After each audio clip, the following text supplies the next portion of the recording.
다시 사셨네. 내가 끊어야 할 거기서 내 죄 씻었네. 이제 주의 사랑이 나를 향해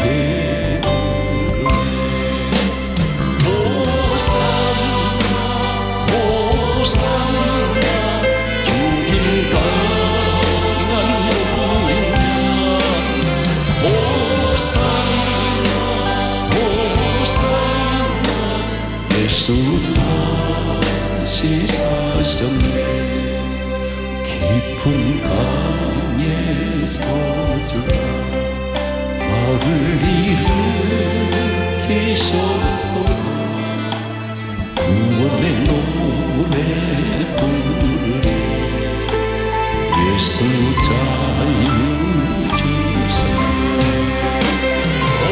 호산나 호산나 주님 강한 노래야. 호산나 호산나 예수 다시 사셨네.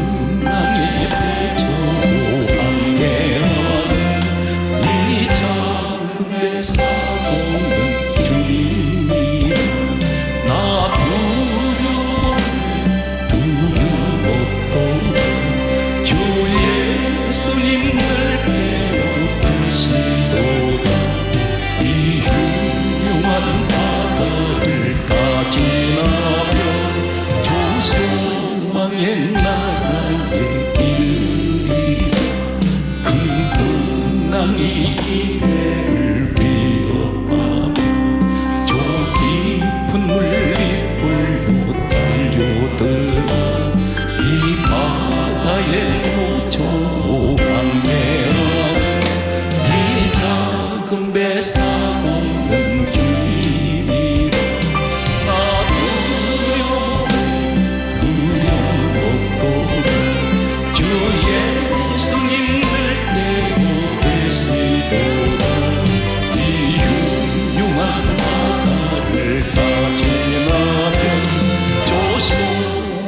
나라에 이르리라 큰 소리로 물결을 병나시면 이 바다는 고요히 잠자리라.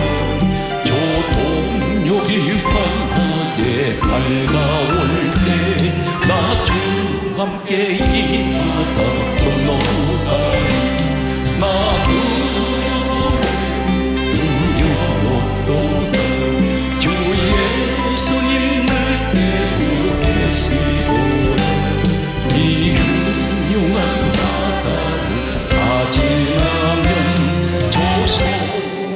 나라에 이르리라.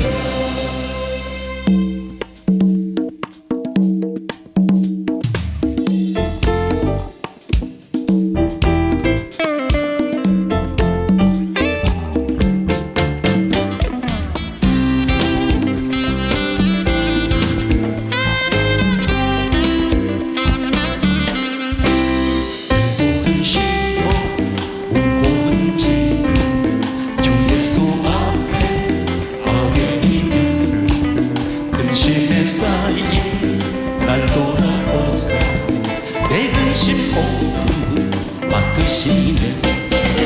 무거운 짐 나 홀로 지고 견디나 못해 쓰러질 때 불쌍히 여겨 구원해 주리 은혜해 주리 오직 예수. 내 모든 괴로움 닥치는 환난 주 예수 앞에 아뢰이면 주께서 날 구해주사 놀부신 사랑 베푸시네. 무거운 짐 나 홀로 지고 견디다 못해 쓰러질 때 불쌍히 여겨 구원의 주님 은혜의 주님 오직 예수.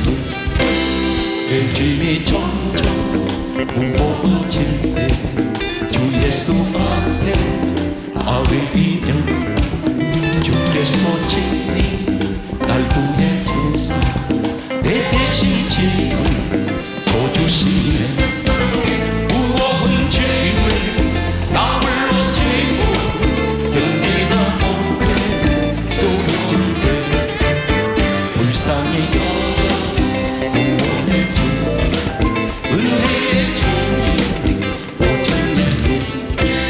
아군의 심어 무서운 죄를 주 예수 앞에 아뢰이면 예수는 나의 능력이 되사 세상을 이길 힘주시네. 무거운 짐을 나 홀로 지고 견디다 못해 쓰러질 때 불쌍히 여겨 구원의 주 은혜의 주님 오직 예수. 예수 사랑하심 거룩하신 말일세. 우리들은 약하나 예수 권세 많다. 나를 사랑하신 나를 사랑하신 나를 사랑하신 성경에 써있네. 나를 사랑하신 나의 죄를 다시사 하늘을 여시고 들어가게 하시네. 나를 사랑하신 나를 사랑하신 나를 사랑하신 성경에 써있네. 내가 영영 말씀 높이 여기사 높은 보좌 위에서 낮은 나를 보시네. 나를 사랑하신 나를 사랑하신 나를 사랑하신 성경에 써있네. 세상 사는 동안에 나와 함께 하시고 세상 떠나가는 날 전복하게 하소서. 나를 사랑하신 나를 사랑하신 나를 사랑하신 성경에 써있네. 이 세상을 살아가는 모든 사람들은 이 세상에 태어나서 죽을 때까지 그들의 환경은 다르고 신분은 달라도 근심과 염려와 불안과 두려움은 누구에게나 찾아옵니다. 오늘 이 말씀을 듣는 모든 분들 가운데에도 지금 어떤 근심이든지 근심을 가지고 염려와 불안 가운데 오늘 이 말씀을 듣고 계신 분들이 계실지 모릅니다. 하나님께서는 단 한 번도 근심하라, 염려하라, 두려워하라는 말씀을 하신 적이 없습니다. 근심을 하게 되면 성경은 무엇이라고 말씀하고 있습니까? 성경 말씀을 보면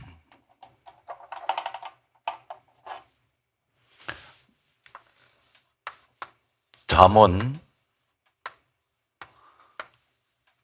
17장 22절 말씀과 고린도후서 7장 10절 말씀과 마태복음 13장 22절 말씀과 빌립보서 4장 6절 말씀과 베드로전서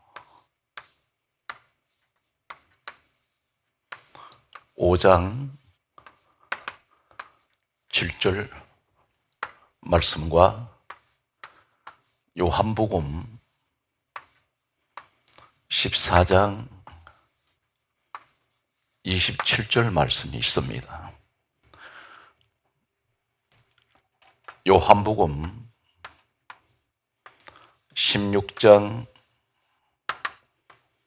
33절 말씀과 야고보서 1장 2절에서 4절 말씀을 보면 잠언 17장 22절에는 이렇게 말씀하고 있습니다. 심령의 근심은 뼈를 마르게 하느니라, 그렇게 말씀하시고 있습니다. 심령의 근심, 마음의 근심은 뼈를 마르게 하신다고 말씀하고 있습니다. 고린도후서 7장 10절은 이렇게 말씀하고 있습니다. 세상 근심은 사망을 이루는 것이니라. 사람이 근심을 하게 되면 그것은 곧 죽음에 이르는 것이라는 것입니다. 사람들이 스스로 목숨을 끊는 사람들이 있습니다. 자해를 하는 사람들이 있습니다. 그 원인이 근심에서 비롯되고 있다는 것입니다. 근심하고 불안해하고 그리고 심한 이 스트레스로 인해서 급기야는 스스로 삶을 포기해버리는 그러한 사람들이 있습니다. 마태복음 13장 22절 말씀을 보면 예수님께서 다음 같은 말씀을 하셨습니다. 성경 말씀은 이렇게 기록하고 있습니다. 가시떨기에 심겼다는 것은, 가시떨기 신앙을 말합니다. 이 가시떨기는 계속 이 땅으로 퍼져나가는 그러한 가시를 말씀하고 있습니다. 마음의 온통은 가시로 덮었습니다. 그것이 어떤 것입니까? 세상 염려와 재물의 유혹에 말씀이 막혀 결실하지 못하는 자라고 말씀하고 있습니다. 세상 염려하고 재물의 유혹, 돈에 대한 이런 집착이나 돈에 대한 늘 걱정, 근심, 염려, 이런 것들은 말씀을 들어도 말씀이 막혀버린다는 것입니다. 그리고 결실이 없다고 했습니다. 응답을 받지 못합니다. 성경 말씀은 계속해서 빌립보서 4장 6절에 그렇다면 어떻게 해야 되겠습니까? 성경 말씀은 하나님께서 이렇게 말씀합니다. 아무것도 염려하지 말고 오직 기도와 간구로 너희 구할 것을 감사함으로 하나님께 아뢰라. 그리하면 모든 지각에 뛰어나신 그리스도의 평강이 너희 마음과 생각을 지켜주시리라 말씀하십니다. 근심이 오거나 염려, 불안이 있을 때에 아무것도 염려하지 말고 기도와 간구를 하나님 앞에 하라는 것입니다. 그러면 모든 지각에 뛰어나신 그리스도의 평강이 우리 마음과 생각을 지켜주신다고 말씀하고 있습니다. 성경 말씀은 베드로전서 5장 7절에 그러므로 너희 염려를 다 주께 맡기라 말씀하셨습니다. 이는 그가 너희를 돌보심이라, 그렇게 말씀하셨습니다. 너희 염려를 다 주께 맡기라고 있습니다. 어떻게 맡겨야 합니까? 믿음으로 기도하시면 하나님께서 우리 모든 염려를 다 책임지시고 우리를 돌보아 주신다고 말씀하십니다. 성경 말씀은 요한복음 14장 27절에 예수님께서 다음 같은 말씀을 하셨습니다. 나의 평안을 너희에게 주노라. 너희는 마음에 근심도 하지 말고 두려워하지 말라, 그렇게 말씀하셨습니다. 주님께서 우리에게 주신 것은 평안입니다. 그러므로 근심하지 말라고 말씀합니다. 두려워하지 말라고 말씀하십니다. 요한복음 16장 33절의 말씀은 예수님께서 계속해서 다음과 같은 말씀을 하셨습니다. 너희가 세상에서 환난을 당하나 담대하라, 내가 세상을 이겼노라. 그렇게 말씀하십니다. 우리가 세상에서 환난 당하는 것을 주님은 알고 계십니다.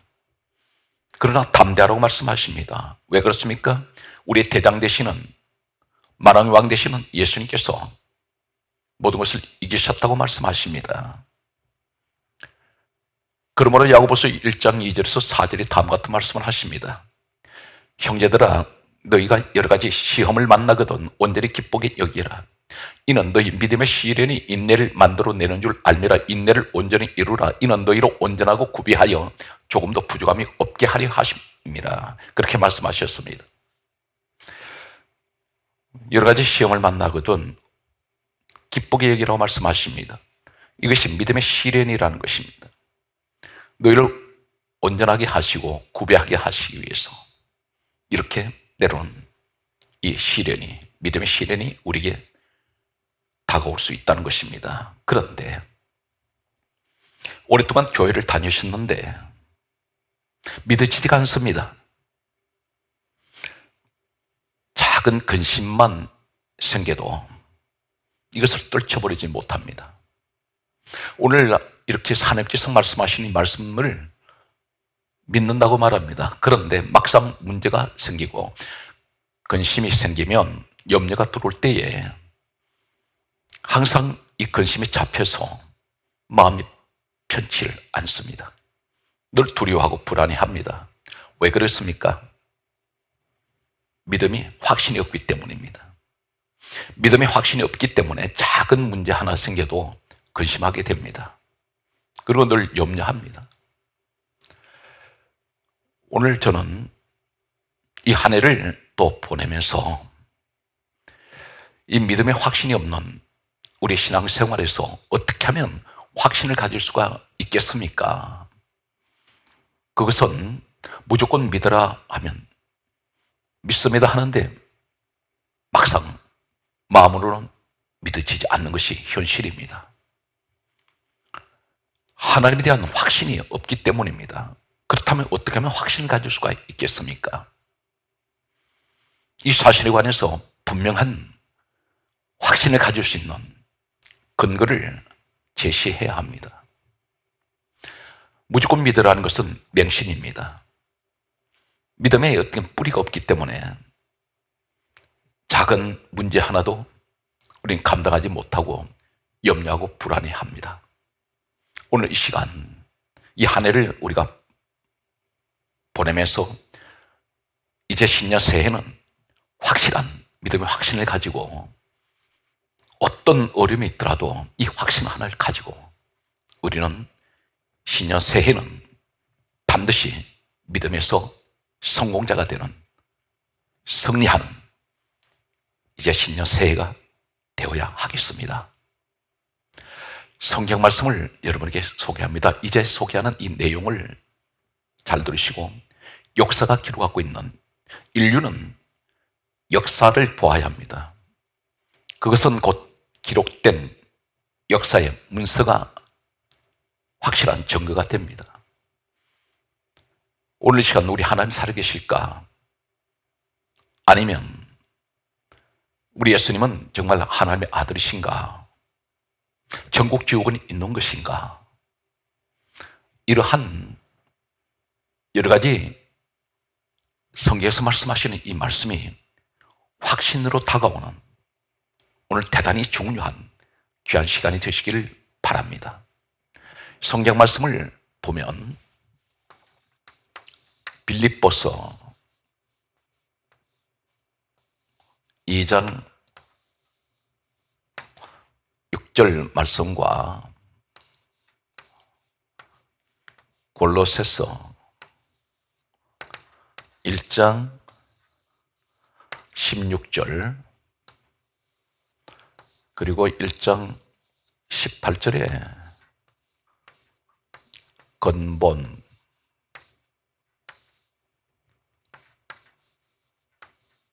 헬라어에는 아르케,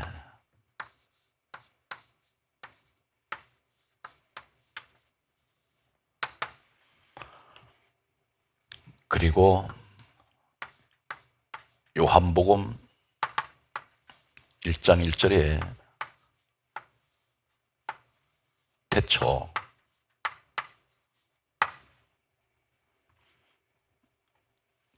이사야 44장 6절과 요한계시록 22장 13절 말씀을 보면 빌립보서 2장 6절에는 우리 예수님을 가리켜서 근본 하나님 본체시라고 말씀합니다. 우리 예수님께서 하나님 본체가 되십니다. 본체 되시는 예수님은 골로새서 1장 16절의 말씀을 보게 되면 만물이 그에게서 창조되었다라고 말씀하고 있습니다. 바로 근본이신 하나님 본체 되시는 예수님께서 만물을 창조하셨습니다. 그런데 골로새서 1장 18절의 말씀을 보게 되면 우리 예수님을 가리켜 근본이라고 말씀합니다. 근본이신 예수 그리스도, 이 근본이라는 말은 신약 성경은 헬라어로 기록이 되어 있습니다. 원문이. 그런데 헬라에 보게 되면 이 근본이라는 말은 아르케입니다. 아르케란 말은 요한복음 1장 1절에 태초, 이 말이 아르케입니다. 우리 예수님께서 아르케가 되십니다. 태초이신 예수 그리스도. 오늘 성경 말씀을 보게 되면 이사야 44장 6절은 다음 같은 말씀을 하고 있습니다. 구약에 하나님께서 이렇게 말씀하셨습니다. 나는 처음이요 마지막이라 나 외에 다른 신이 없느니라. 그렇게 말씀하셨습니다. 우리 하나님께서 처음이고 마지막이라고 하셨습니다. 그런데 신약의 계시록 22장 13절의 말씀을 보게 되면 예수님께서 다음 같은 말씀을 하셨습니다. 나는 알파와 오메가요 처음과 마지막이라 시작과 마침이라 말씀하셨습니다.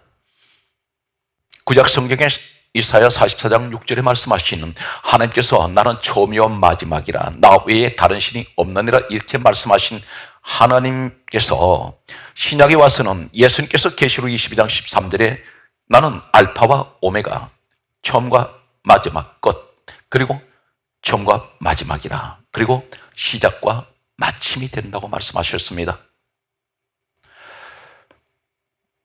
성경 66권은 가장 첫 시작이 창세기 1장 1절에 태초에 하나님께서 천지를 창조하시니라 이렇게 말씀이 시작됩니다.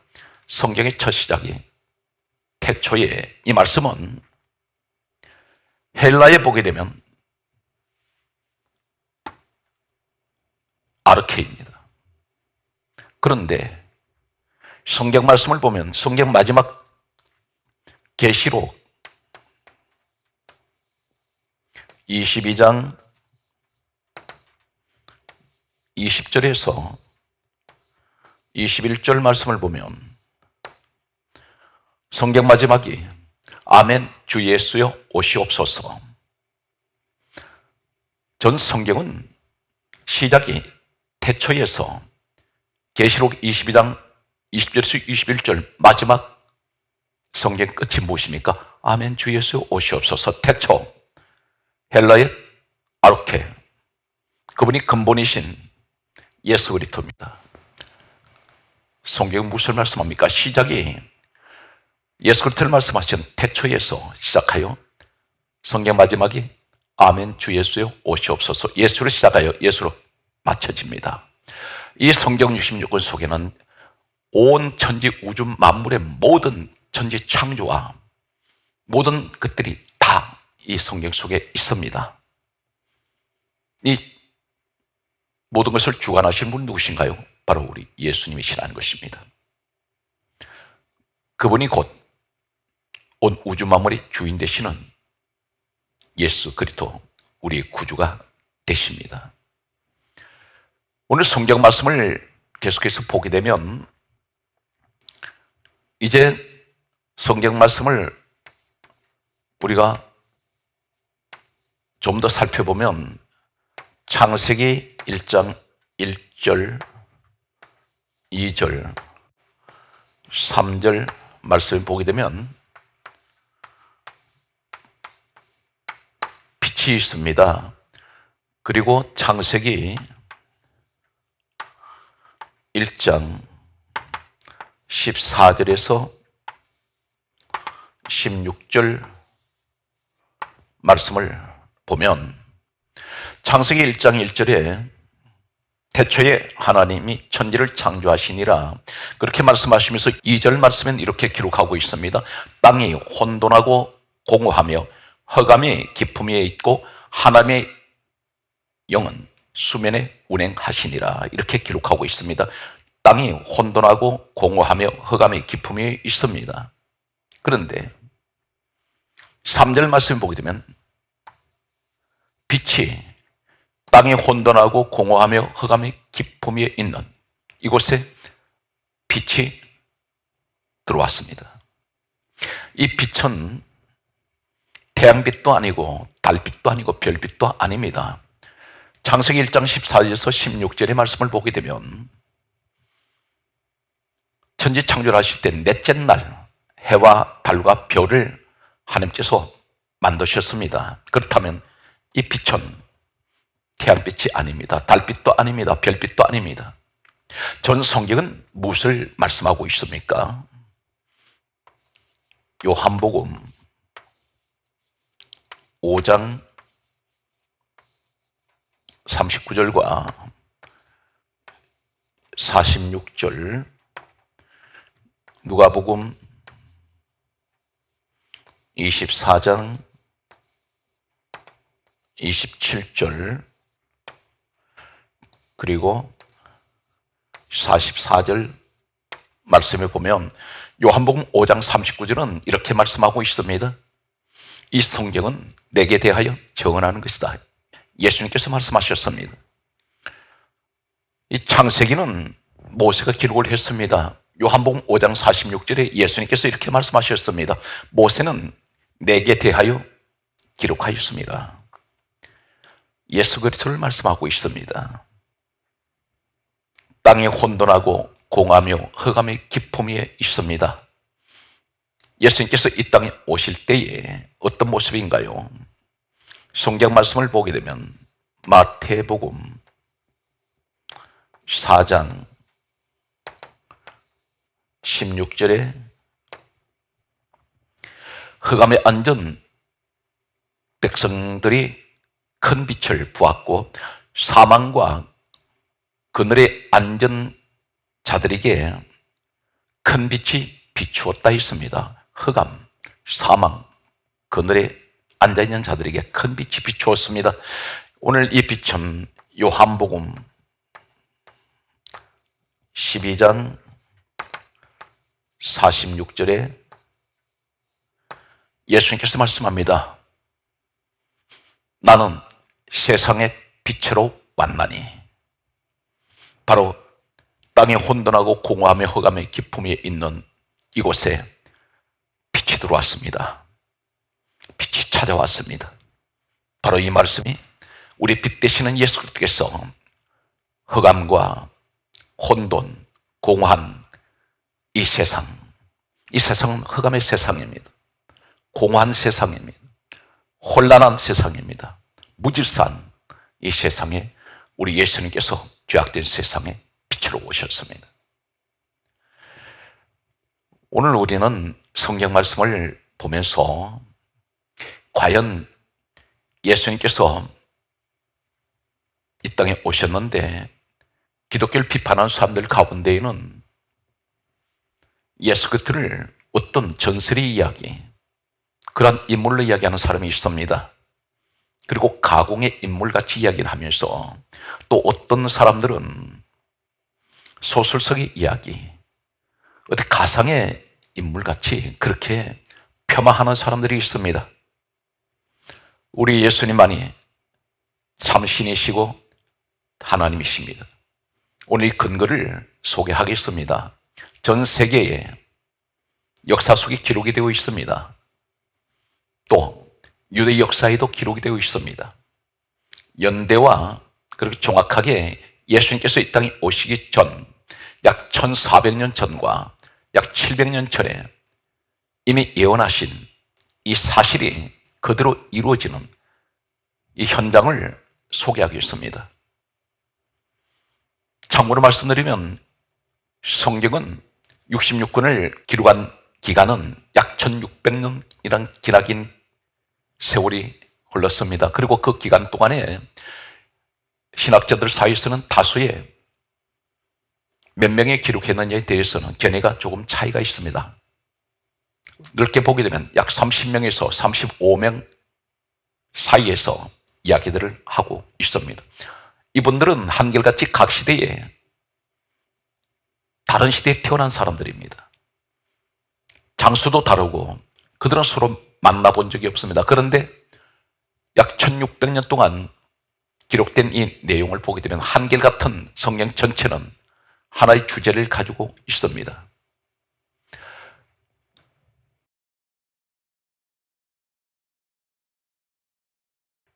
BC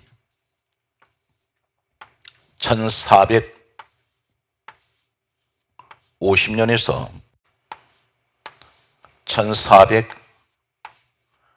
1405년 사이에 기록한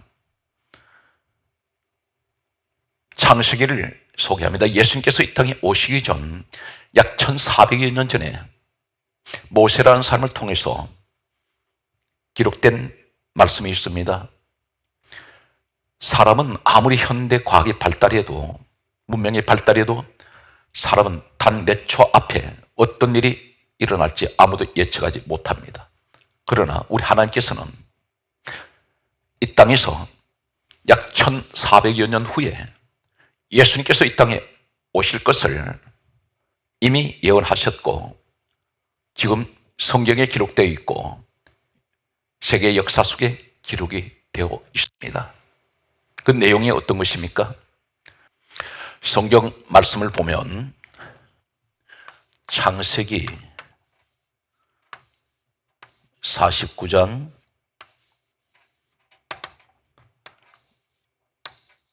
10절과 민수기 24장 7절과 계시록 22장 16절 말씀 보게 되면 창세기 49장 10절에는 유다에게서 실로가 오신다고 했습니다. 이 실로는 메시아입니다. 바로 우리 주님께서 유다의 가문, 유다의 혈통을 통해서 이 땅에 오실 것을 이미 하나님께서는 창세기 49장 10절에 기록하게 하셨습니다. 성경을 기록하게 하신 분은 누구십니까? 이사야 34장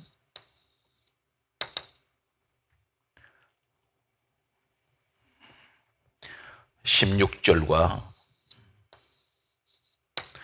디모데 후서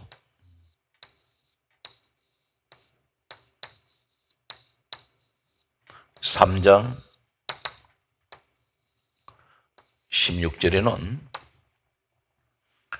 이사야 34장 16절에는 성경을 기록하게 하신 분은 하나님께서 명령하셨습니다. 여호와의 입이 이를 명령하셨고 디모데후서 3장 16절은 모든 성경은 하나님의 감동으로 기록이 됐다고 했습니다. 하나님께서 기록하게 하신 이 사건이 창세기 49장 10절에 예수님께서 이 땅에 오시기 전 약 1400여 년 전에 이미 모세를 통하여 예언하시고 기록하게 하셨습니다. 이것이 오늘날 역사가 증명하고 있고 성경 말씀에서 증명하고 있습니다. 하나님이 살아계시지 않다면 어떻게 1400여 년 전에 예수님께서 이 땅에 오시기 전에 이 사실을 말씀하실 수가 있겠습니까? 우리 하나님은 분명히 어제나 오늘이나 내일도 영원히 이 땅에 그리고 온 우주 만물을 통치하시고 주관하시는 우리 하나님이신 것을 믿는 여러분이 되시길 바라고 믿음의 확신을 가지시는 이 시간이 되시기를 바랍니다. 바로 유다를 통해서 오시는 그 혈통에 이 야곱이 넷째 아들이 유다입니다. 바로 이 유다의 후손이 다윗입니다. 이 다윗을 가리켜 마태복음 1장 1절은 이렇게 기록하고 있습니다. 아브라함과 다윗의 자손 예수 그리스도의 세계라 그렇게 기록합니다. 다윗의 혈통을 통해서 이 땅에 오시는 예수 그리스도를 말씀하고 있습니다.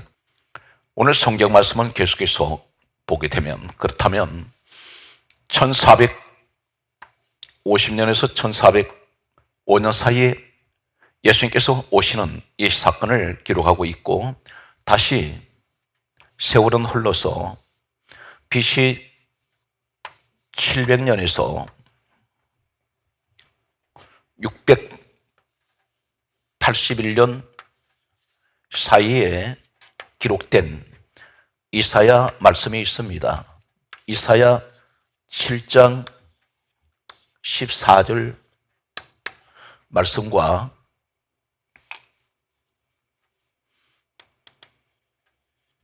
그리고 9장 6절 말씀이 있습니다. 그리고 11장 1절과 2절 말씀이 있습니다. 이사야 53장 5절 말씀이 있습니다. 누가복음 2장 7절과 12절 16절 말씀이 있습니다. 또한 베드로 후서 2장 12절 말씀과 유다서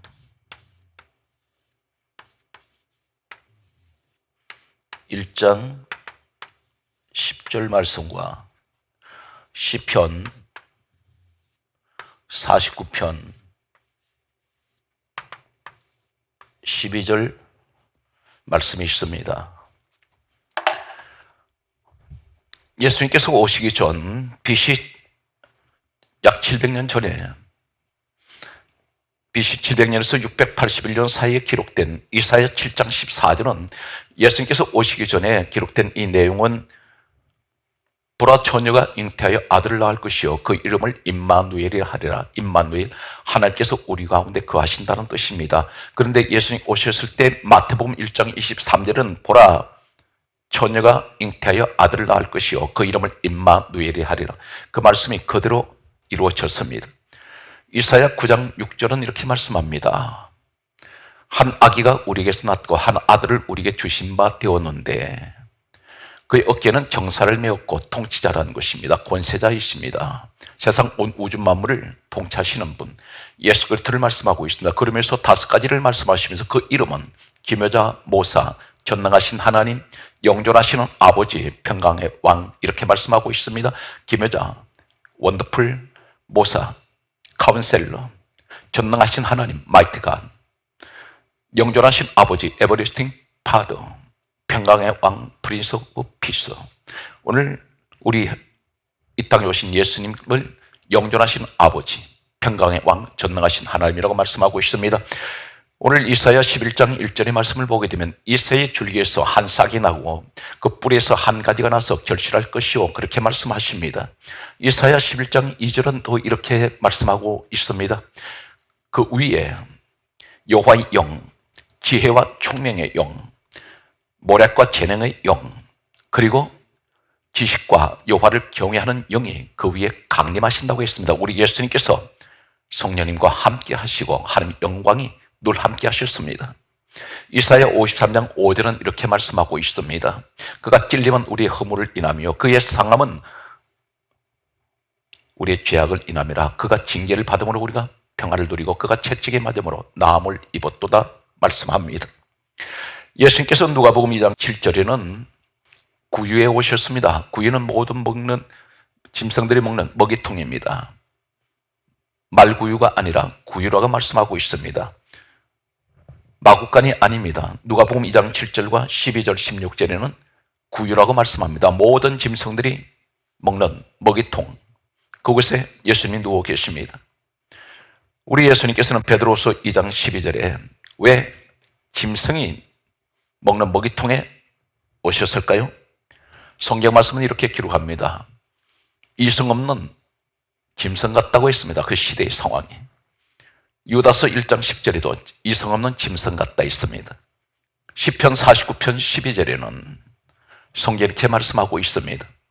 멸망하는 짐승 같다고 말씀하십니다. 죄악된 세상에 주님께서 짐승들이 먹는 먹이통에 요한복음 6장 51절에 생명의 양식으로 오셨습니다. 사랑하는 성도 여러분, 믿음의 확신을 가지십시오. 주님께서 오늘 또 여러분과 함께 하십니다.